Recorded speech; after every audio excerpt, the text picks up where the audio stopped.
नमस्कार दोस्तों, focus study channel पर आपका स्वागत है। आधुनिक भारत का इतिहास। आधुनिक भारत के इतिहास में भारत में यूरोपीय कंपनियों का आगमन जो चैप्टर था, उसमें 3 टॉपिक को मैंने डिटेल्स में बताया। भारत में पुर्तगालियों का आगमन, भारत में डचों का आगमन और भारत में अंग्रेजों का आगमन। अब चौथा, सबसे अंतिम में जो कंपनी आती है वो फ्रेंच की है। भारत में फ्रांसीसियों का आगमन। तो भारत में अंग्रेजों के आगमन के टॉपिक में ही मैं बता चुका हूं कि यूरोप में 3 शक्तिशाली देश हैं, फ्रांस, ब्रिटेन और रूस।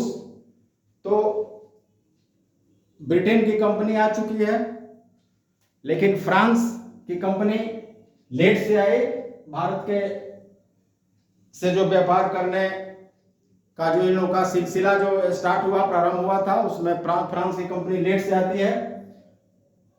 लेकिन आने के क्रम में एक और कंपनी है जो डेनमार्क की है, डेनिश की कंपनी। तो उसके पहले हम फ्रांसीसियों के आगमन से पहले चूंकि डेनिश का भी चर्चा करना आवश्यक समझते हैं, क्योंकि आगमन जब प्रश्न पूछा जाता है तो डेनिश का भी नाम आ जाता है।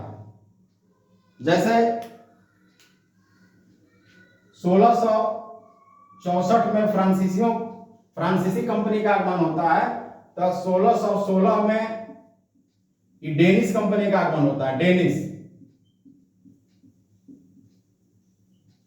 तो हम चर्चा कर लेते हैं, चूंकि कभी कभी प्रश्न जो सेट होता है उसमें साधारण जिसका प्रभाव उतना नहीं रहता है, प्रभुत्व उतना रहता है, उसके बारे में भी प्रश्न पूछ लिया जाता है। इसलिए डेनिश कंपनी का भी हम चर्चा कर लेते हैं यहां पर। तो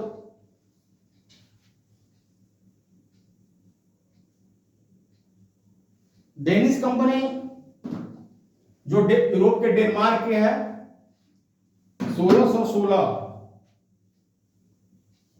1616 में इनकी स्थापना होती है, डेनिश कंपनी की। और सबसे पहले ये 1620 में ट्रैंकोबार एक जगह है तंजौर में, तमिलनाडु में।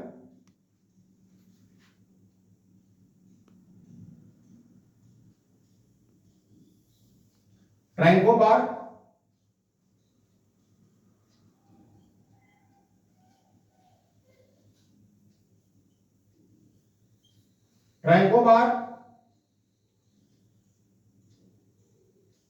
ये तंजौर जिले में है, तंजौर जिले। और अक्सर तंजौर के नाम से आता है कि तंजौर तमिलनाडु में तंजौर जिला है। वहां इनकी पहली कंपनी 1620 में लगती है, डेनिश का। और दूसरा कंपनी जो है सेरामपुर, बंगाल में सेरामपुर में 1620 में ही ट्रैंकोबार तंजौर में जो है तमिलनाडु, और सेरामपुर जो पश्चिम बंगाल में कंपनी लगती है वो 1755 में। तो मैं बोला कि तंजौर जिला जो है तमिलनाडु में ट्रैंकोबार जगह है, वहां इनकी पहली कंपनी डेनिश कंपनी की लगती है। और दूसरी कंपनी जो 1755 में श्रीरामपुर में। और अंडमान निकोबार,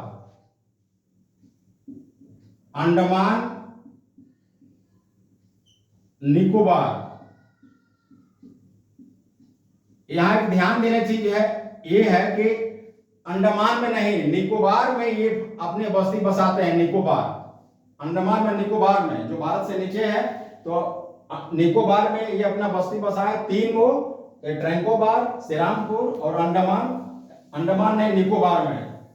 ये इनकी कॉलोनी, ये अपना डेनिश लोग बसाते हैं, लेकिन एक्चुअल में ये भारत में इनका प्रभाव ज्यादा नहीं रहता है, बस इतना ही तक सीमित है। और ये जो कंपनी है वो ज्यादातर धर्म के मामलों में अपना धर्म का जो प्रचार था, तो धार्मिक मामला में व्यापार से ज्यादा उस पर अपना जो यहाँ प्रभाव है, व्यापार पर कम ध्यान दी और धर्म के मामला पर ज्यादा ध्यान दी। अंततः यह कंपनी बहुत ज्यादा दिन तक नहीं टिकी और यहाँ जो है भारत में इनका जो प्रभुत्व था बस इतना ही तक था। बस इनका जो प्रश्न आता है, ट्रैंकोबार 1620 और श्रीरामपुर 1755 और ये 1845 में यहाँ बेच कर अंग्रेजों को ये चले जाते हैं डेनमार्क। बस इनका 1845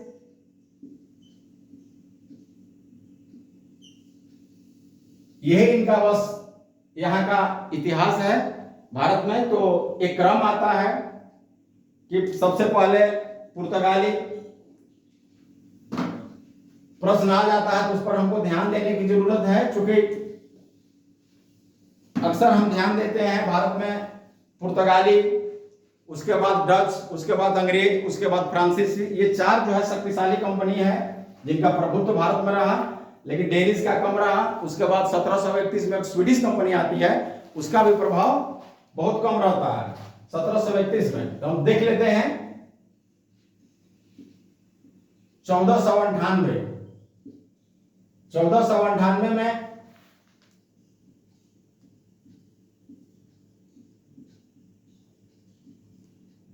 पुर्तगाली कंपनी का पुर्तगाल ये लोग अपना भारत में अपना प्रभुत्व जमाते 1498। इसके बाद 1595-96 में आने का क्रम जो है डच कहलाता है।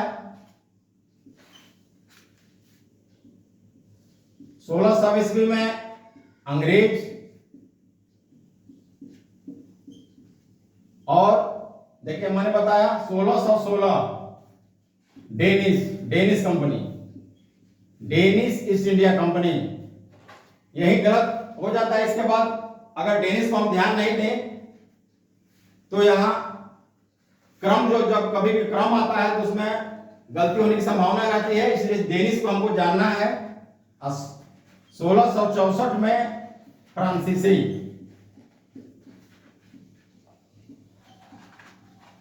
और 1731 में स्वीडिश कंपनी। इनका अक्सर व्यापार चीन से रहता है, स्वीडिश का। बस क्रम खाली हमको जानना है।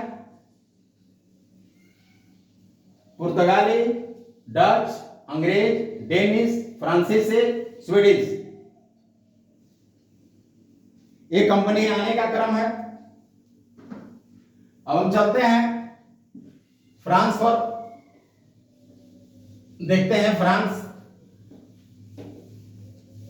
कि फ्रांस का क्या यहाँ कैसे इन्होंने फैक्ट्री लगाए, कैसे विस्तार किए और इनका क्या यहाँ भारत में आने का मकसद क्या था, उद्देश्य क्या था, क्यों आए फ्रांसीसी कंपनी। भारत में फ्रांसीसियों के आने के पहले 3 डेनिश को लेकर के 4 कंपनी आ गई थी। तो हम देखते हैं कि चूंकि यूरोप में 3 सबसे शक्तिशाली देश थे, फ्रांस, ब्रिटेन और रूस। यहां तक कहा जाता है कि जब फ्रांस को सर्दी लगती है तो पूरा यूरोप छींकता है। तो स्वाभाविक बात है कि एक शक्तिशाली राष्ट्र अपना भारत में उसकी कंपनी आ चुकी है, ये लोग कैसे चुपचाप बैठकर देखते रहते, ये लोग भी आने के लिए आतुर हो गए। लुई 14वां जिस समय फ्रांसीसी कंपनी भारत आती है उस समय लुई 14वां का शासन था। लुई 14वां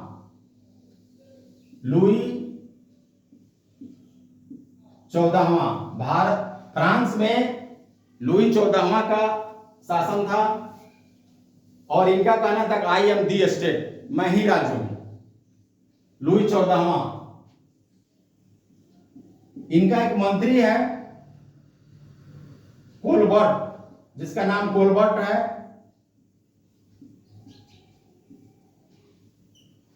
वित्त मंत्री हुआ करते थे और काफी करीब थे अपने राजा के।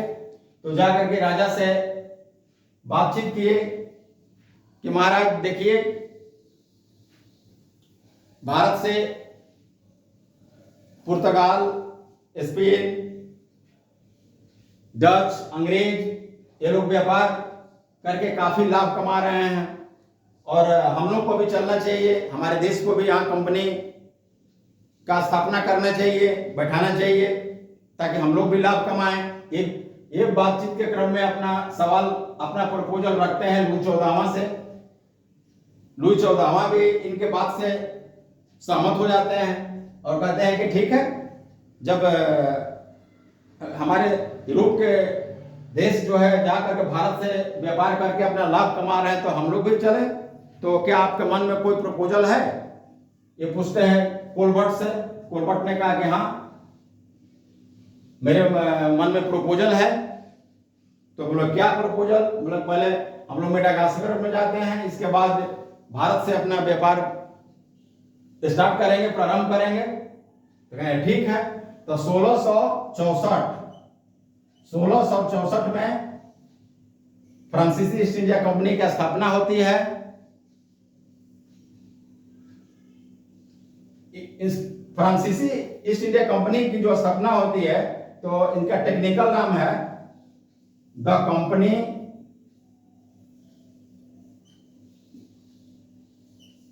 End oriental.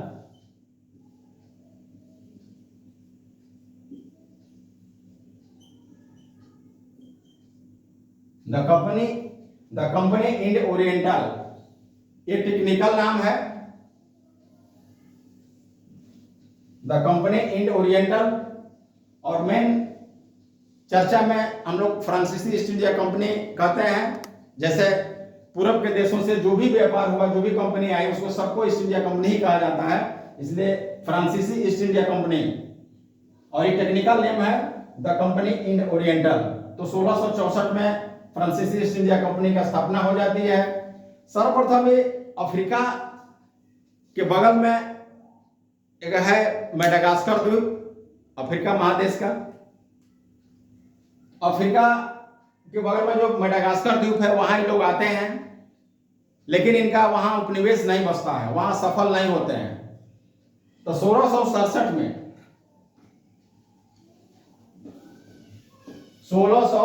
में एक अभियान आता है, वहां से चलता है। ये जो कंपनी फ्रांसीसी ईस्ट इंडिया कंपनी, ये पूर्णतः सरकारी है। मतलब जो पहले जो कंपनियां आई हैं वो प्राइवेट कंपनी थी, लेकिन ये जो कंपनी है सरकारी कंपनी है। तो 1667 में एक अभियान फ्रांस से चलता है मेडागास्कर द्वीप में। असफल होने के बाद ये लोग का उपनिवेश नहीं बच सका, वहां इनको सफलता नहीं मिली। फ्रांसिस्को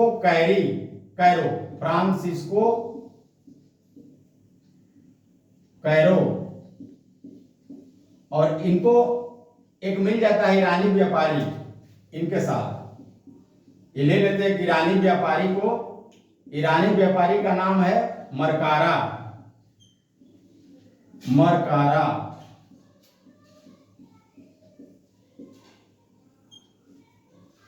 ये दो आदमी आते हैं अभियान दल में सर्वप्रथम भारत में, और आकर के जैसा कि मैंने पहले भी बताया कि भारत में जो सूरत जो जगह है गुजरात में, वो काफी मशहूर था व्यापार के लिए। तो सबसे पहले इन लोगों ने सूरत में ही अपना फैक्ट्री लगाया।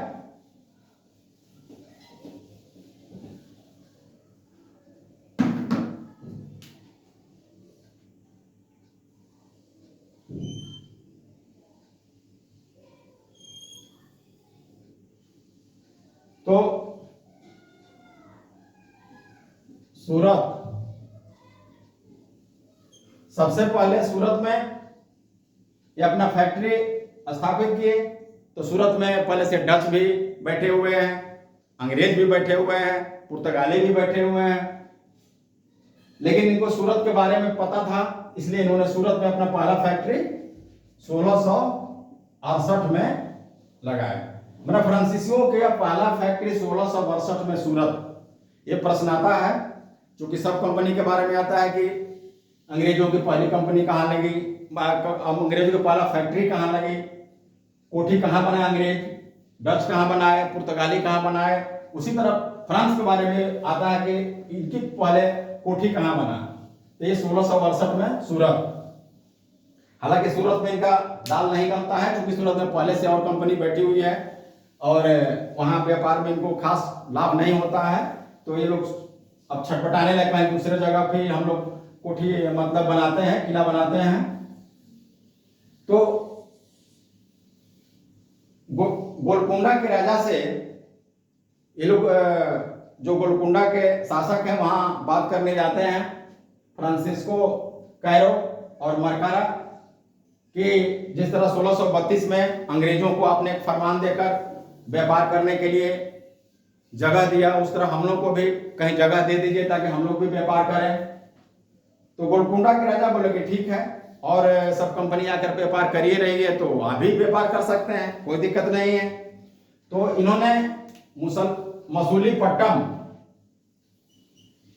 मसूलीपट्टम में गोलकुंडा के शासक ने जगह दे दिया इनको फैक्ट्री लगाने के लिए। मसूलीपट्टनम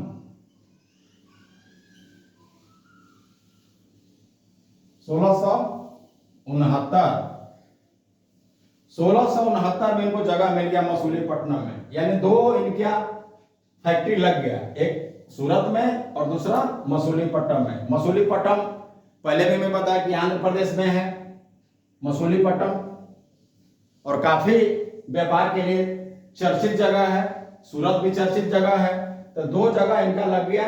लेकिन ये दोनों जगह इनको व्यापार में खास कोई लाभ नहीं हो रहा था, क्योंकि और कंपनियां बैठी हुई पहले से। तो स्वाभाविक है कि पहले से जहां कंपनी व्यापार कर रही थी वहां अपना जड़ जमाए हुए थे, अंग्रेज लोग अपना विस्तार कर रहे थे। इसी बीच में एक गलती हो जाती है। एक सेनानायक है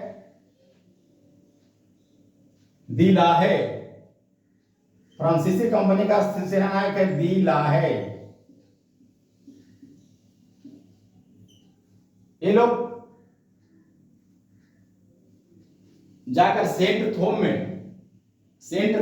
एक जगह है, सेंट थोमे एक जगह है जो माने कोरोमंडल तट में भी है। सेंट थोमे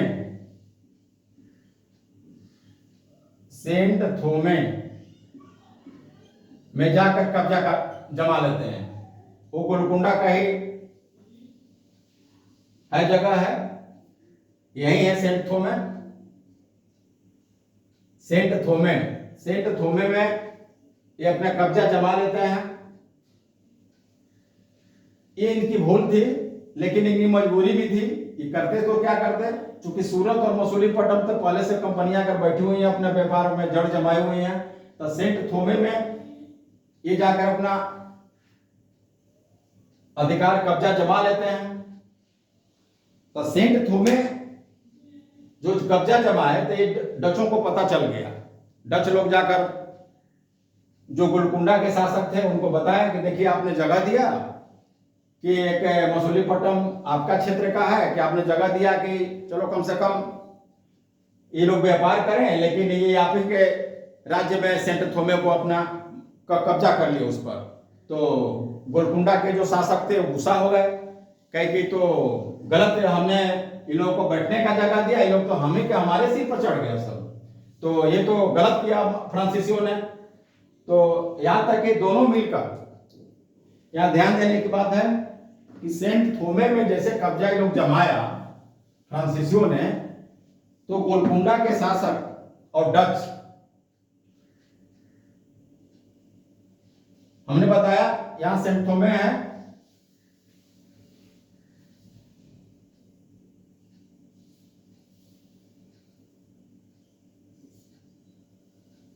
तो जैसे ये कब्जा जमा लिए फ्रांसीसी लोग यहाँ सेंट थोमे में, तो यहाँ गोलकुंडा के शासक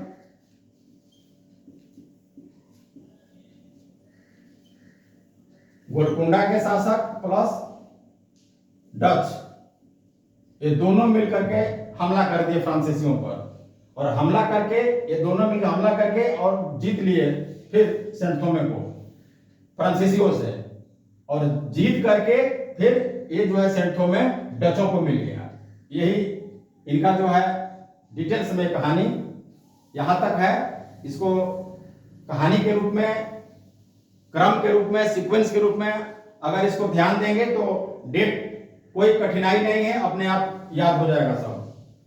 तो सेंट थोमे जो फ्रांसीसियों ने यहाँ कब्जा कर लिया था, इसको गोलकुंडा और डच दोनों मिलकर फिर सेंट थोमे को ले लिया अपने अंडर में, मतलब सेंट थोमे पर अधिकार कर लिया। और यहां तक कि सेंट थोमे और मसूलीपट्टनम दोनों से इनको हाथ धोना पड़ा।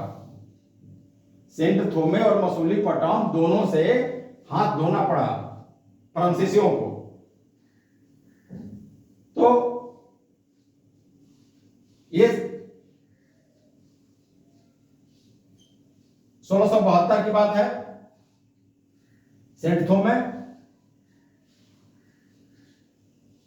सीक्वेंस में हम चल रहे हैं, ध्यान देते रहिएगा तो कहीं कोई कठिनाई नहीं होगी।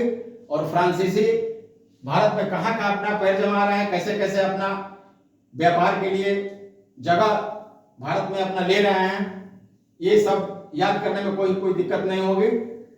1668 सूरत, 1669 मसूलीपट्टनम और 1672 सेंट थोमे। सेंट थोमे का यही डिटेल्स में है कि सबसे माने गलती एक तरह से दिला है इनका, जो फ्रांसीसियों का सेनानायक था उससे हुआ, लेकिन मजबूरी में ही कर दी गई क्योंकि दोनों जगह ने व्यापार में सफल नहीं हो पा रहे थे, सूरत और मसूलीपट्टनम। तो सेंट थोमे में कब्जा कर लेते हैं, लेकिन सेंट थोमे जो कि गोलकुंडा के शासक ने दिया था सेंट थोमे व्यापार करने के लिए, तो उनको गुस्सा होना लाजमी था कि जो आपको हमने यहाँ व्यापार करने के लिए दिया और हमारे ही सिर पर आप चढ़ गए, तो ये तो गलत बात है।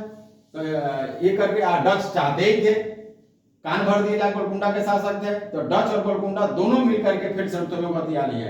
यहां तक कि फिर अपना कब्जा में कर लिए गोलकुंडा और डच दोनों मिलकर के, लेकिन फिर सेंट थोमे डचों को मिल गया। और जब डचों को मिल गया तो इनके हाथ से दोनों निकल गया, मसूलीपट्टनम में और सेंट थोमे में, एक अकेले पड़ गए। अब हम करें तो क्या करें, सिर्फ सूरत इनको बच गया फ्रांसीसियों को। ये बात फ्रांस तक पहुंचा तो फ्रांस से एक निदेशक आते हैं, फ्रांस से एक निदेशक आते हैं फ्रांसिस मार्टिन।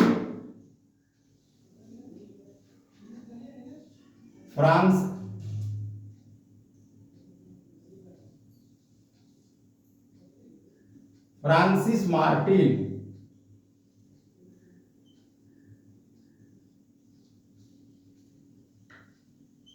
एक निदेशक आते हैं फ्रांसिस मार्टिन, और इनके साथ रहते हैं बेलांग लेस्पिने।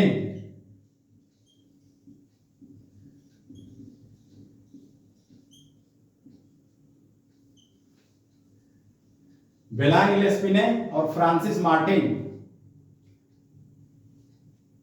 1673 में ये हैदराबाद की रियासत के पास ये लोग पहुंचते हैं, फ्रांसिस मार्टिन और बेलांग लेस्पिने, और हैदराबाद की रियासत बालीकोंडपुरम एक जगह है, बालीकोंडपुरम एक जगह है, वहां का सूबेदार होते हैं बालीकोंडपुरम के सूबेदार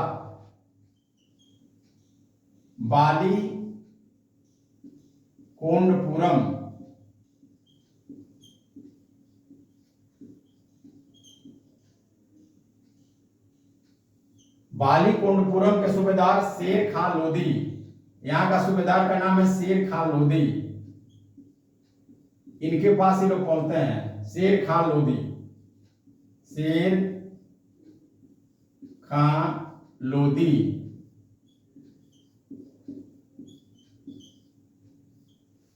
बालीकोंडपुरम के सूबेदार शेर खान लोधी, जो हैदराबाद का रियासत का एक सूबा है, इनके यहाँ पहुंचते हैं फ्रांसिस मार्टिन और बेलांग लेस्पिने दोनों पहुंचते हैं और शेर खालोदी से याचना करते हैं, मांग करते हैं कि देखिए हमारे जो सेना नायक उनके गलती के कारण मेरा 2 जगह छिना गया, मसूलीपट्टनम और सेंट थोमे, और हम लोग के पास सिर्फ एक ही व्यापार करने का सूरत रह गया है। तो आपने अंग्रेजों को यहाँ व्यापार करने के लिए छूट दिया, व्यापार मुक्त व्यापार करने के लिए डचों को दिया। तो अगर हम लोग को भी मिल जाता तो हम लोग भी व्यापार करते, चूंकि दोनों जगह हम लोग का नहीं रहा है। अब कह के ठीक है, शेर खालोदी भी एक गांव दे देते हैं पांडिचेरी करके, जो आज के डेट में उसका नाम है पुदुचेरी। हालांकि यही पांडिचेरी में इनका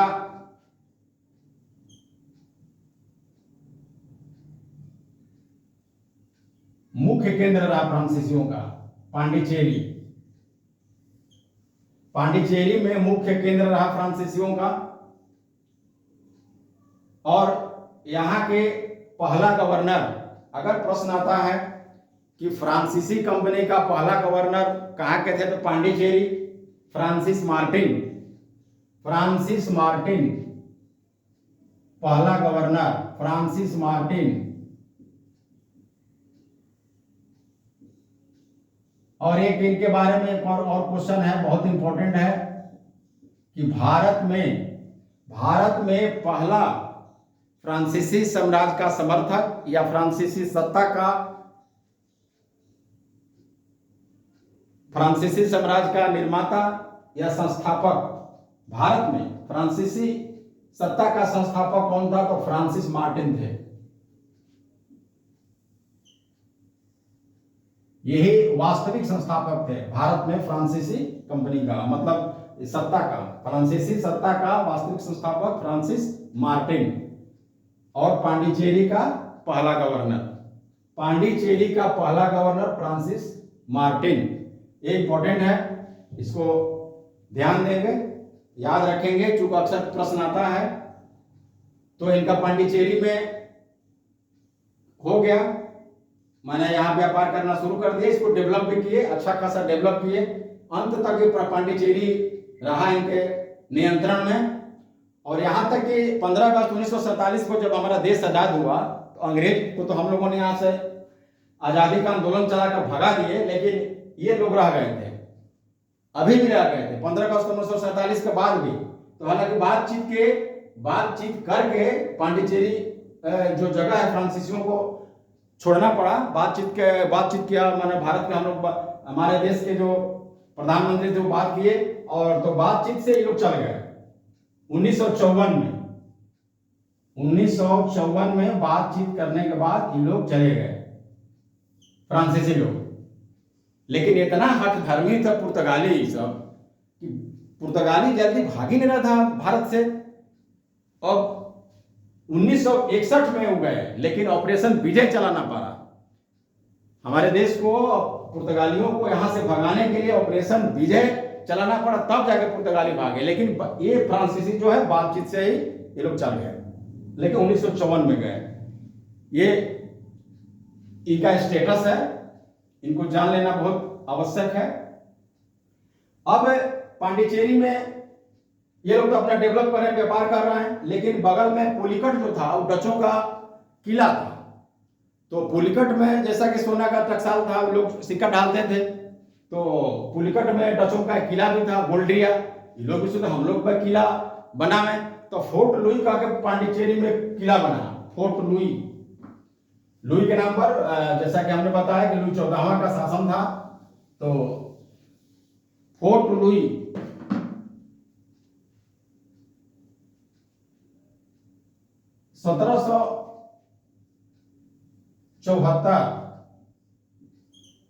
1774 में फोर्ट लुई किला बना इनका। और ये आए थे 1773 में फ्रांसिस मार्टिन और बिलांग लेस्पिने फ्रांसिस मार्टिन और बेलांग लेस्पिने दोनों आए थे 1773 में। और फोर्ट लुई जो है ये निदेशक थे फ्रांसिस मार्टिन, जो कंपनी को बोर्ड ऑफ डायरेक्टर था फिर कंपनी का वहाँ फ्रांस में, तो उसका एक निदेशक थे, उसका एक मेंबर थे निदेशक फ्रांसिस मार्टिन। तो फोर्ट लुई किला बन गया इनका पांडिचेरी में। किला कहाँ देखे? पांडिचेरी में किला बना। तो डच का किला था ही माने पुलिकट में, इनका भी किला बना। अब ये आगे बढ़ते हैं, यहां से ये आगे बढ़ते हैं।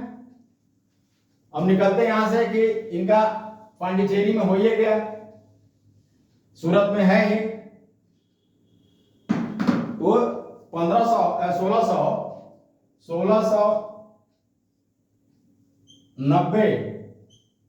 92 ये बंगाल की तरफ अपना करते हैं, रुख करते हैं बंगाल की तरफ। उस समय बंगाल के सूबेदार थे शाइस्ता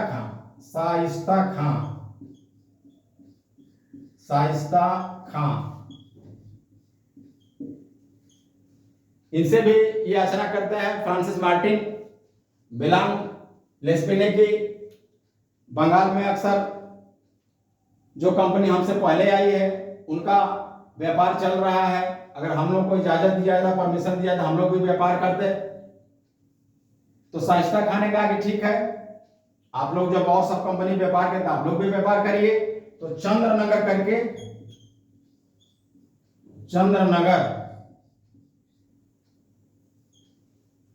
करके इनको जगह दे दिया। चंद्रनगर में इनका बंगाल में हो गया चंद्रनगर। तो चंद्रनगर में इनका व्यापार का काम बन गया, कोठी हो गया और अपना व्यापार करने लगे बंगाल में चंद्रनगर। सूरत में पांडिचेरी, चंद्रनगर, तो ये अपना इनका व्यापार का सिलसिला चल रहा था। लेकिन बीच बीच में झड़प हो जाती थी डचों से और काफी एक दूसरे से टकराहट होने लगा। स्वाभाविक बात है कि पहले से कंपनी आई थी, व्यापार कर रही थी और नई कंपनी थी, इनसे टकराहट होना तो तय था। तो टकराहट में डच लोग, चूंकि ये 90-92 में चंद्रनगर इनको मिल गया, तो 93 में डच लोग क्या किया कि डचों ने इनका पांडिचेरी जगह में छीन लिया हमला करके।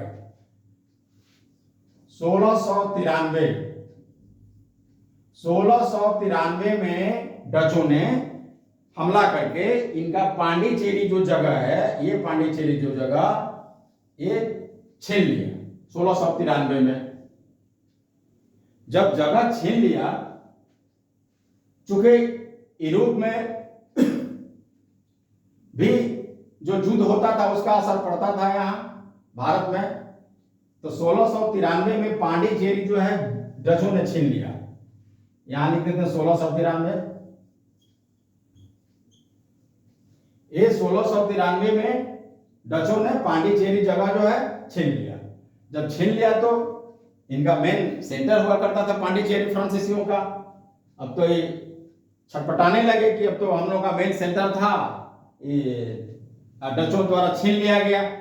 लेकिन संजोग से इनको एक संधि का सहारा मिला और जो संधि हुआ रिजविक का संधि 1697, रिजविक की संधि, रिजविक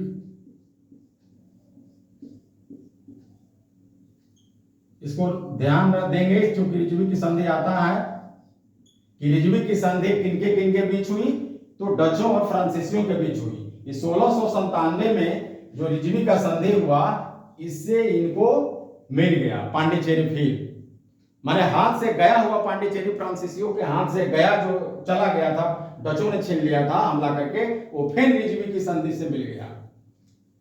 प्रश्न है कि रिजविक की संधि क्या है, तो यही रिजविक की संधि के बारे में डिटेल्स है। अब ये इतना तो इनका भारत में अपना जो लगाए व्यापार करने का सेंटर बनाए, लेकिन भारत से बाहर इनका क्या था? प्रश्न आ सकता है कि भारत से बाहर इन लोग कहां पर अपना व्यापार का केंद्र बनाए? भारत से बाहर, ये तो भारत की बात है, भारत में हो गया फ्रांसीसियों का। मैं इतना डिटेल्स में इसलिए फ्रांस के बारे में बता रहा हूं क्योंकि इनका भिड़ंत जो अंग्रेजों से होता है और अंत में अंग्रेज जो है 3 कर्नाटक युद्ध होता है, प्रथम कर्नाटक युद्ध, द्वितीय कर्नाटक युद्ध, तृतीय कर्नाटक युद्ध, और तीनों युद्ध जो है फ्रांसीसियों से अंग्रेजों का होता है। अंततः अंग्रेजों की जीत हो जाती है। लेकिन ये भी तो जानना है कि आखिर अंग्रेज किससे लड़े अंत में, तो उसमें डिटेल्स में जानना जरूरी था, इसलिए हमने इनको इस चैप्टर को, इस जो टॉपिक है अराइवल ऑफ फ्रेंच, इसको डिटेल्स में बता रहा हूँ। कहीं से इसमें प्रश्न आता है इसको आप आसानी से आप इसको सोल्यूशन कर सकते हैं, हल कर सकते हैं। अब भारत से बाहर अपना कहाँ बनाए व्यापारिक जो सेंटर है, कहाँ बनाए? देखिए अफ्रीका के ऊपर, यहाँ अफ्रीका है, यहाँ ये अफ्रीका हो गया, मैंने नक्शा में पहले बताया था। अफ्रीका के ऊपर यूरोप है, तो अफ्रीका में मॉरिशस से कुछ जगह है अफ्रीका ऊपर,